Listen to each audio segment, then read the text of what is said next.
શ્રીલિંગ મહાપુરાણનો 30મો ભાગ।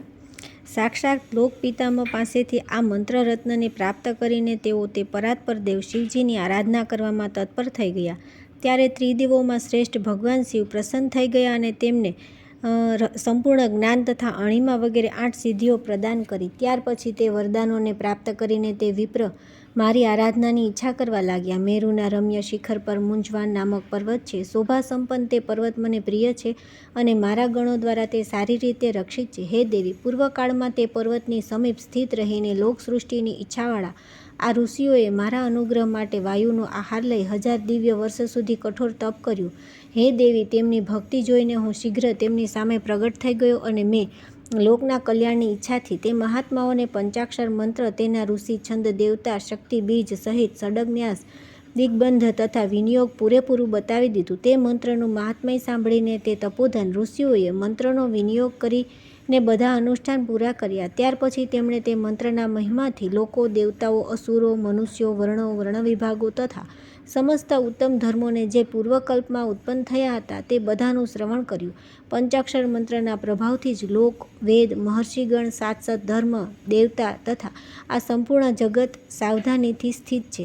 હવે હું તેના વિશે બધું જ કહું છું, શાંતિથી સાંભળો। આ મંત્ર અલ્પ અક્ષરોવાળો, મહાન અર્થોવાળો, વેદોનો સાર, મુક્તિપ્રદ, આજ્ઞાસિદ્ધ, અસિંદગ્ધ, સ્પષ્ટ તથા શિવ સ્વરૂપ છે। આ મારો મંત્ર અનેક સિદ્ધિઓથી યુક્ત, અલૌકિક, લોકોના ચિત્તને આનંદ કરનારો, સુનિશ્ચિત અર્થોવાળો, ગંભીર તથા પરમેશ્વર સ્વરૂપ છે। આ મંત્ર મુખથી સુખપૂર્વક બોલી શકવા યોગ્ય, સંપૂર્ણ પ્રયોજનોને સિદ્ધ કરનારો, સઘળી વિદ્યાઓનો બીજ સ્વરૂપ, આદ્ય, સૌથી પહેલો મંત્ર, પરમ સુંદર, અતિ સૂક્ષ્મ તથા મહાન અર્થોવાળો છે। આને વટવૃક્ષના બીજની જેમ સમજવો જોઈએ।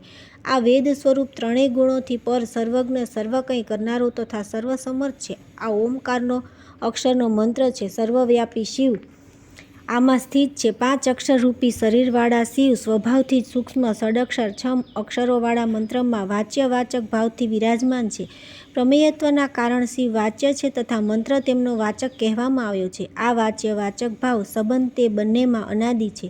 વેદ અથવા શિવ આગમમાં ષડક્ષર મંત્ર સ્થિત છે, પરંતુ લોકમાં પંચાક્ષર મંત્રને મુખ્ય માનવામાં આવ્યો છે। જેના હૃદયમાં પરમેશ્વર રૂપ આ મંત્ર સ્થિત છે તેણે બીજા મંત્રો અથવા વિસ્તૃત શાસ્ત્રોથી શું પ્રયોજન છે? જે વિદ્વાન વિધાનપૂર્વક આનું જ્ઞાન પ્રાપ્ત કરી આના જપ કરે છે તેણે માનો વેદોનું અધ્યયન કરી લીધું અને બધું જ અનુષ્ઠિત કરી લીધું। માત્ર આ જ શિવજ્ઞાન છે, આ જ પરમપદ છે અને આ જ બ્રહ્મવિદ્યા છે। તેથી વિદ્વાનોએ આ મંત્રના નિત્ય જપ કરવા જોઈએ। પ્રણવ ઓમ સહિત 5 અક્ષરોથી યુક્ત આ મંત્ર ઓમ નમઃ શિવાય મારું હૃદય છે। આ ગૂઢથી પણ ગૂઢ છે અને સાક્ષાત સર્વોત્તમ મેઘ જ્ઞાન છે।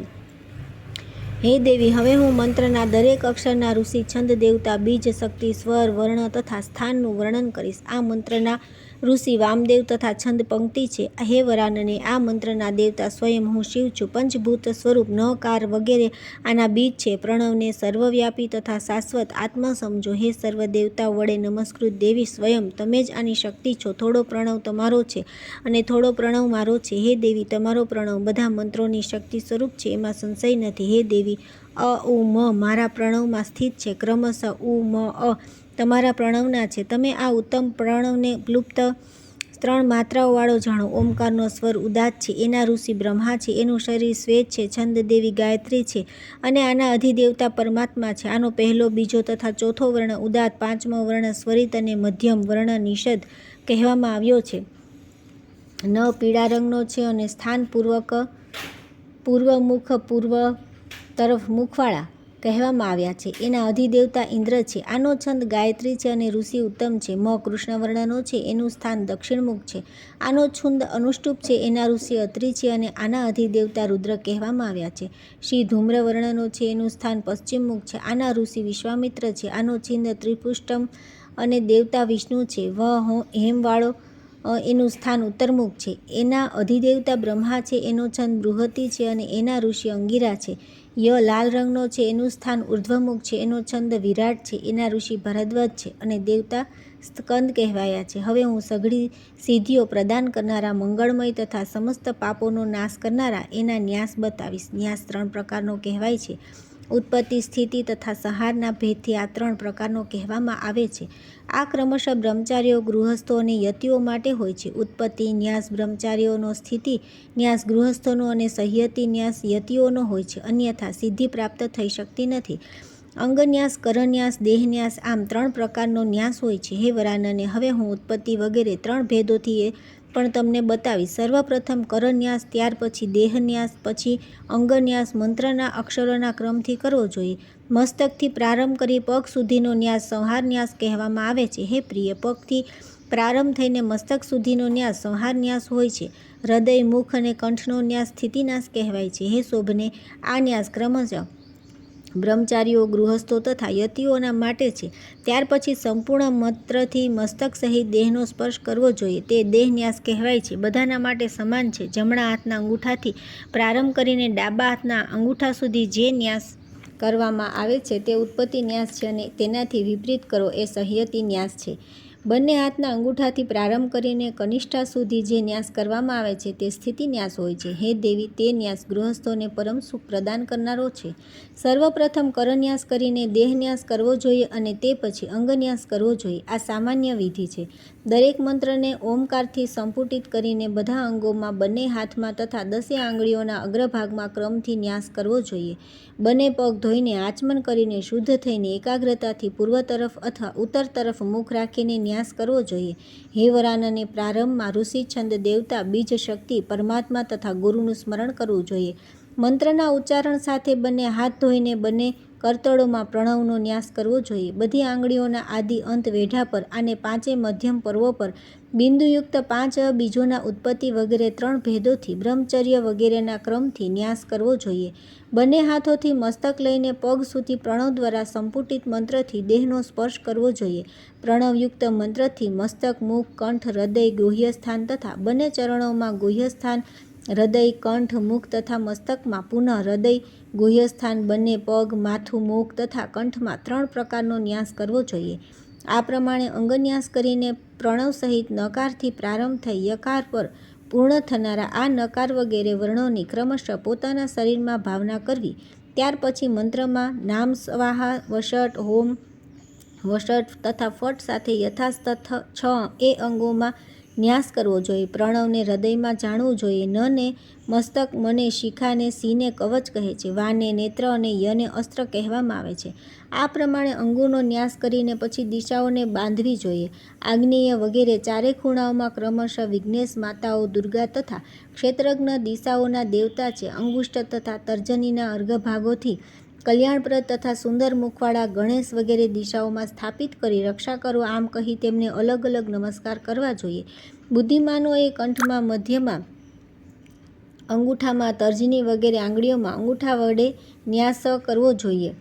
આ પ્રમાણે આ ન્યાસ સઘળા પાપોને હરનારો, શુભ, બધી સિદ્ધિઓ આપનારો, પુણ્યપ્રદ, સૌની રક્ષા કરવાવાળો તથા કલ્યાણકારી કહેવામાં આવ્યો છે.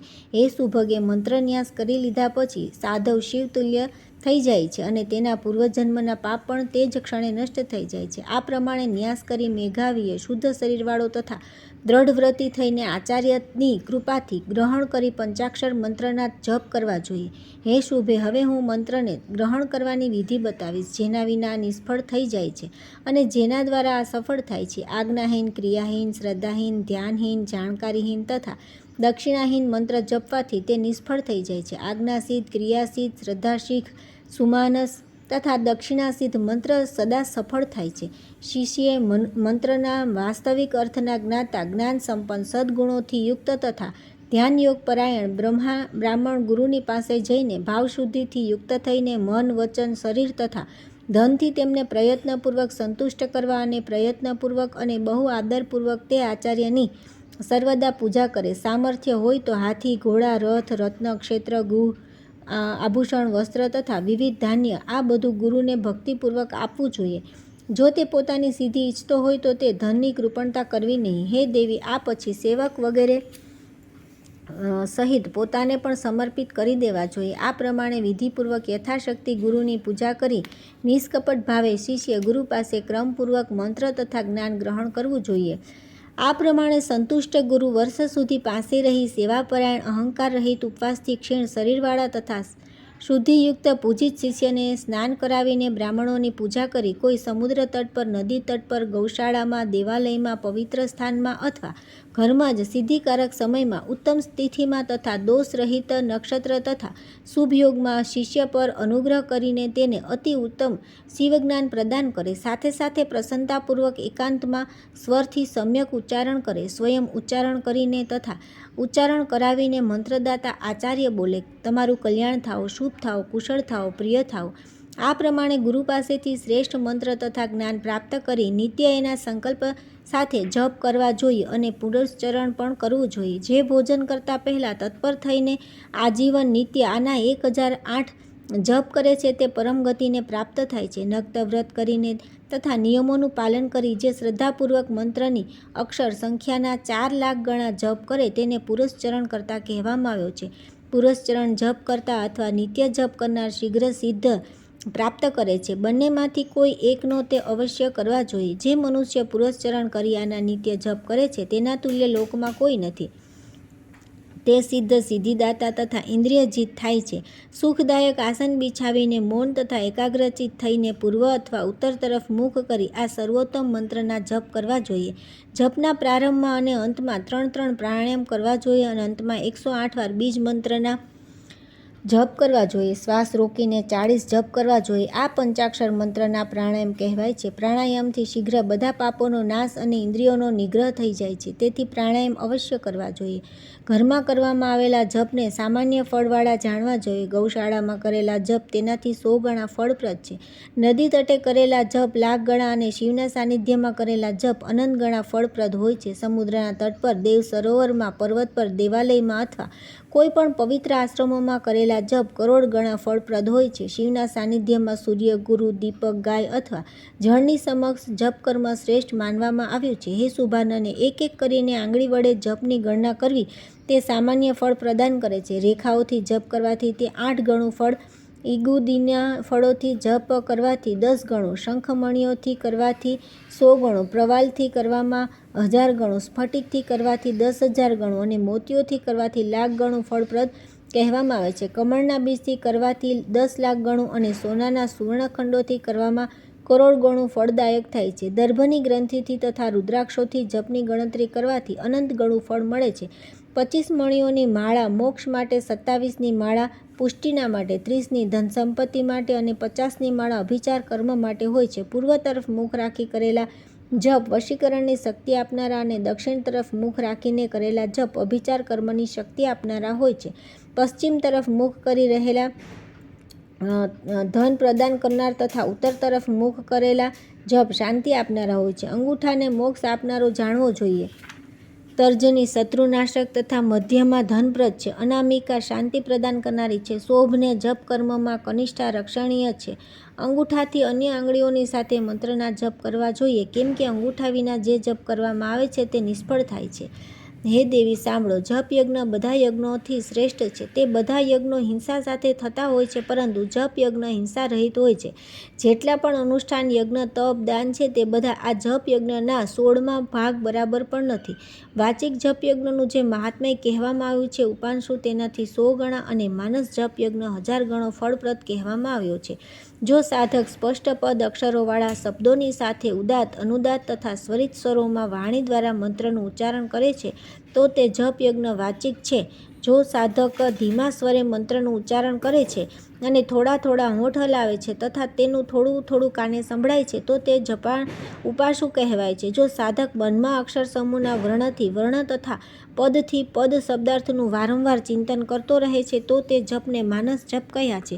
ત્રણેય જપ યજ્ઞોમાં ઉત્તરોત્તર પછી પહેલા કરતાં શ્રેષ્ઠ છે. યજ્ઞ વિશેષથી તેના ફળની વિશેષતા હોય છે. જપ દ્વારા નિત્ય સ્તુતિ કરવાથી દેવતા પ્રસન્ન થઈ જાય છે અને પ્રસન્ન થઈને અત્યંત ભોગ તથા ચિરસ્થાયી મુક્તિ પ્રદાન કરે છે.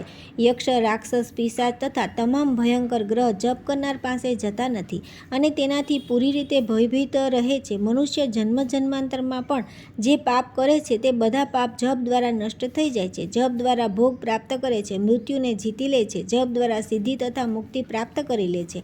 આ પ્રમાણે શિવજ્ઞાન પ્રાપ્ત કરી અને જપના વિધિક્રમને જાણી મનુષ્ય નિત્ય જપ કરીને તથા શિવનું ધ્યાન કરી કલ્યાણ પ્રાપ્ત કરે છે. હે દેવી, હું ધર્મના સાધન સ્વરૂપ સદાચારનું સંપૂર્ણ વર્ણન કેમ કરીશ? કેમ કે આચારહીનનું સાધન નિષ્ફળ થઈ જાય છે. આચાર સર્વશ્રેષ્ઠ ધર્મ છે. આચાર પરમ તપ છે. આચાર પરમ વિદ્યા છે અને આચાર પરમ ગતિ છે. જે પ્રમાણે સદાચારી મનુષ્યને ક્યાંય ભય રહેતો નથી, તે જ પ્રમાણે આચારહીનોને સર્વત્ર ભય રહે છે. હે વરાનની, જે સદાચારનું પાલન કરે છે તેઓ દેવત્વ તથા ઋષિત્વ પ્રાપ્ત કરે છે. તે જ પ્રમાણે જે આચારનું ઉલ્લંઘન કરે છે તેઓ નિંદિત યોનિમાં જાય છે. આચારવિહીન પુરુષ સંસારમાં નિંદિત હોય છે. તેથી સિદ્ધિની ઈચ્છા રાખનારે પૂર્ણરૂપે આચારવાન થવું જોઈએ. મહાન શુદ્ધિયુક્ત હોવા છતાં પણ દુરાચારી વ્યક્તિ પાપી તથા જ્ઞાનને દૂષિત કરનારો હોય છે. વર્ણાશ્રમ વિધાન અનુસાર બતાવેલા ધર્મનું યત્નપૂર્વક પાલન કરવું જોઈએ. જેનું જે કર્મ વિહિત છે તે કરનાર હંમેશા મને પ્રિય છે. પ્રસન્નચિત્તે પ્રાતઃ તથા સાયંકાળ સંધ્યોપાસના કરવી જોઈએ.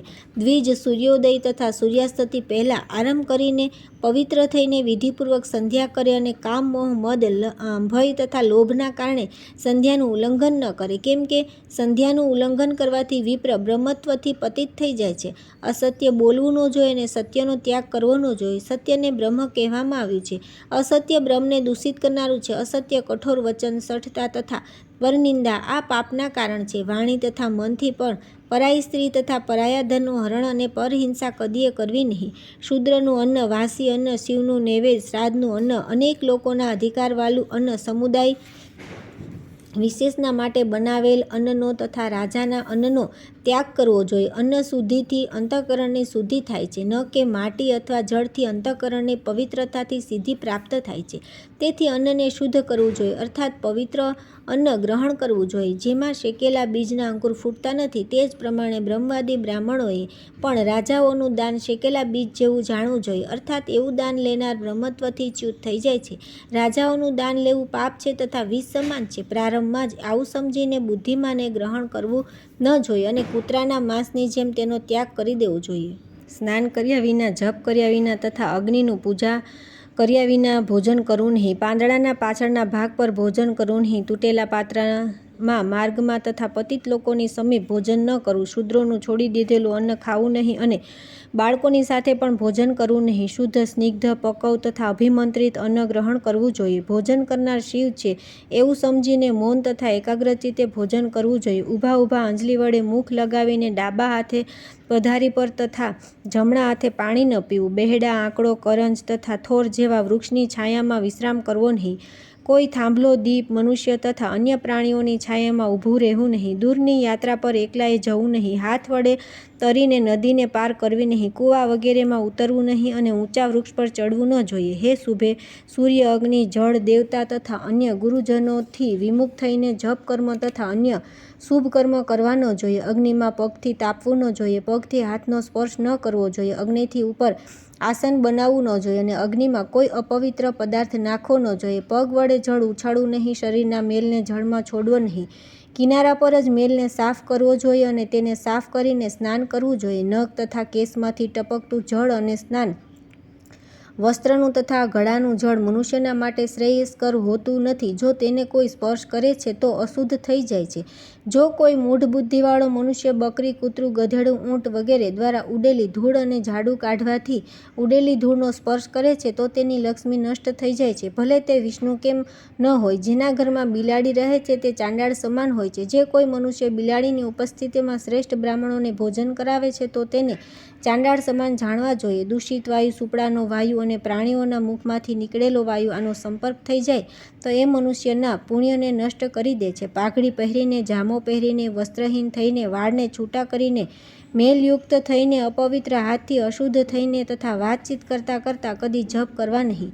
ક્રોધ, અહંકાર, ભૂખ, આળસ, થૂકવું, બગાસું ખાવું, કૂતરું તથા નીચ વ્યક્તિના દર્શન, નિદ્રા તથા વાતચીત આ જપના શત્રુ છે. આવી પરિસ્થિતિમાં સૂર્યના દર્શન કરવા જોઈએ. ફરી આચમન કરી અથવા પ્રાણાયામ કરી બાકીના જપ કરવા જોઈએ. સૂર્ય, અગ્નિ, ચંદ્રમા, ગ્રહ, નક્ષત્ર, તારા આ વિદ્વાન બ્રાહ્મણો દ્વારા જ્યોતિર્ગણ કહેવામાં આવ્યા છે. પગ પહોળા કરીને અથવા કુકડા આસનમાં બેસીને જપ કરવા નહીં. એ જ પ્રમાણે જાપકે આસન વિના સૂતા સૂતા રસ્તામાં શૂદ્રની પાસે રક્તભૂમિ પર અથવા ખાટલા પર જપ કરવા નહીં. આસન પર બેસીને મનમાં મંત્રના અર્થનું ચિંતન કરીને સારી રીતે જપ કરવા જોઈએ. રેશમી વસ્ત્ર, વાઘ ચર્મ વસ્ત્ર, રૂ, લાકડું અથવા તાડના પાપનું આસન રાખવું જોઈએ. પોતાનું હિત ઈચ્છનારે ત્રણેય સંધ્યાઓમાં ગુરુનું પૂજન કરવું જોઈએ. જે ગુરુ છે તે શિવ છે અને જે શિવ છે તે ગુરુ છે. જે શિવ છે તેવી જ વિદ્યા, જેવી વિદ્યા તેવા જ ગુરુ હોય છે. શિવ વિદ્યા તેવા ગુરુ પાસેથી જ ગ્રહણ કરી શકાય છે અને ભક્તિ દ્વારા અનુકૂળ ફળ પ્રાપ્ત થાય છે. હે દેવી, તે ગુરુ સર્વદેવ સ્વરૂપ તથા સર્વશક્તિ સ્વરૂપ છે. ગુરુ સગુણ હોય છે અથવા નિર્ગુણ, તેમની આજ્ઞાને શિરોધાર્ય કરવી જોઈએ.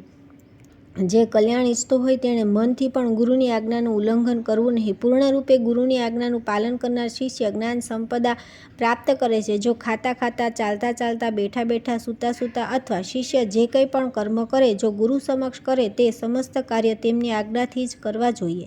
ગુરુદેવની સમક્ષ ઈચ્છાનુસાર આસન પર બેસવું ન જોઈએ, કેમ કે ગુરુ સાક્ષાત દેવતા છે અને તેમનું ઘર દેવ મંદિર છે. જે પ્રમાણે પાપીઓની સંગતિના કારણે તેમના પાપોથી વ્યક્તિનું પતન થઈ જાય છે, એ જ પ્રમાણે ગુરુની સંગતિથી વ્યક્તિ તેમના ધર્મફળનો ભાગી બને છે. જેમ સુવર્ણ અગ્નિના સંપર્કથી પોતાના મેલનો ત્યાગ કરે છે, તે જ પ્રમાણે મનુષ્ય ગુરુના સંપર્કથી પોતાના મેલનો ત્યાગ કરે છે. જેમ અગ્નિ પાસે રાખેલા ઘડાનું ઘી પીગળી જાય છે, તે જ પ્રમાણે આચાર્ય ગુરુના સંપર્કથી મનુષ્યના પાપ વિલીન થઈ જાય છે.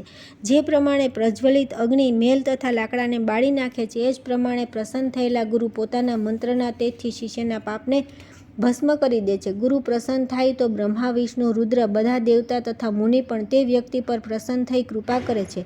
એમાં સંદેહ નથી. મન, વચન તથા કર્મથી ગુરુને ક્રોધિત કરવા ન જોઈએ. તેમના ક્રોધથી આયુ, લક્ષ્મી, જ્ઞાન તથા સત્કર્મ બળી જાય છે. જે લોકો તેમને ક્રોધિત કરે છે તેમના યજ્ઞ, જપ તથા અન્ય અનુષ્ઠાન વ્યર્થ થઈ જાય છે. એમાં સંદેહ કરવો નહીં. પૂર્ણ પ્રયત્નપૂર્વક ગુરુની વિરુદ્ધ કંઈ બોલવું નહીં. જો કોઈ અજ્ઞાનવશ આવું બોલે તો તે રૌરવ નરકમાં પડે છે. હે દેવી, મન, ધન, વચન તથા કર્મથી ગુરુને કદી જૂઠા સાબિત ન કરવા જોઈએ. તેમના દુર્ગુણ કહેનાર વ્યક્તિ 100 દુર્ગુણોથી યુક્ત થઈ જાય છે અને તેમના ગુણ કહેવાથી સઘળા ગુણોનું ફળ મળે છે. ગુરુએ આદેશ આપ્યો હોય અથવા નહીં, સર્વદા તેમનું હિત તથા પ્રિય કરવું જોઈએ. ગુરુ પાસે હોય કે પરોક્ષમાં હોય, તેમનું કાર્ય કરવું જોઈએ. મન, વચન, શરીર તથા કર્મથી ગુરુનું હિત તથા પ્રિય કરવું જોઈએ. આવું ન કરનાર નરકમાં પડે છે. તેથી સર્વદા તેમની ઉપાસના તથા વંદના કરવી જોઈએ. પાસે રહેવા છતાં પણ ગુરુની આજ્ઞા લઈ તેમના સામે મુખ ન રાખી બોલવું જોઈએ. આવો આચારવાન, ભક્તિ સંપન્ન, નિત્ય તપ કરનાર તથા ગુરુનું પ્રિય કરનાર આ મંત્રની ઉપાસના કરવાને પાત્ર છે. હે દેવી, હું હવે સિદ્ધ મંત્રના પ્રયોજન સ્વરૂપ વિનિયોગ વિશે જણાવીશ. વિનિયોગ કઈ રીતે કરવો એ ન જાણનારો તે મંત્ર પ્રભાવહીન થઈ જાય છે.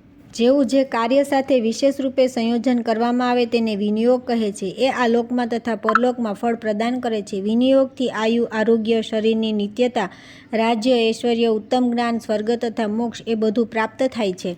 સ્નાનમાં તથા પ્રાતઃ સાયં બંને સંધ્યાઓમાં 11 વખત પંચાક્ષર મંત્રથી પ્રોક્ષણ કરવું, અભિષેક તથા અઘમર્ષણ કરવું જોઈએ. જે શુદ્ધ થઈને પર્વત પર ચઢીને આળસ છોડીને 1 લાખ વાર મંત્રના જપ કરે છે અથવા કોઈ મહાનદીના તટ પર 2 લાખ જપ કરે છે તથા દીર્ઘાયુ પ્રાપ્ત કરે છે. દુર્વાકુર, તલ, વાણી, ગળો અને ઘૂંટિકા આમના 10,000 હોમ આયુની વૃદ્ધિ કરે છે. બુદ્ધિમાને પીપળાના વૃક્ષનો આશ્રય લઈને 2 લાખ જપ કરવા જોઈએ. શનિવારે પીપળાના વૃક્ષનો સ્પર્શ કરી મનુષ્ય દીર્ઘાયુષ્ય પ્રાપ્ત કરે છે. બુદ્ધિમાને શનિવારે પોતાના 2 હાથે પીપળાના વૃક્ષનો સ્પર્શ કરવો જોઈએ અને 108 મંત્ર જપ કરવા જોઈએ. આ પણ અકાળ મૃત્યુને દૂર કરે છે. સૂર્યાભિમુખે એકાગ્રતાપૂર્વક 1 લાખ જપ કરવા જોઈએ. આંકડાની સમિધાઓથી દરરોજ 108 હોમ કરનાર વ્યક્તિ રોગમુક્ત થઈ જાય છે. મનુષ્ય સમસ્ત રોગોના શમન માટે ખાખરાની સમિધાઓથી હોમ કરવો જોઈએ. આનાથી 10,000 હોમ કરનાર મનુષ્ય રોગરહિત થઈ જાય છે. દરરોજ 108 જપ કરીને સૂર્યની સમક્ષ જળ પીવું જોઈએ. આમ કરનાર 1 મહિનામાં બધા જ પેટના રોગોથી મુક્ત થઈ જાય છે. 11 વાર મંત્રથી અભિમંત્રિત કરીને અન્ન તથા અન્ય ભોજન, પાણી પદાર્થ ગ્રહણ કરવા જોઈએ. આનાથી વિષ પણ અમૃત થઈ જાય છે. દરરોજ પૂર્વાહમાં 108 આહુતિ આપી તથા સૂર્યસ્નાન કરી 1 લાખ જપ કરવા જોઈએ.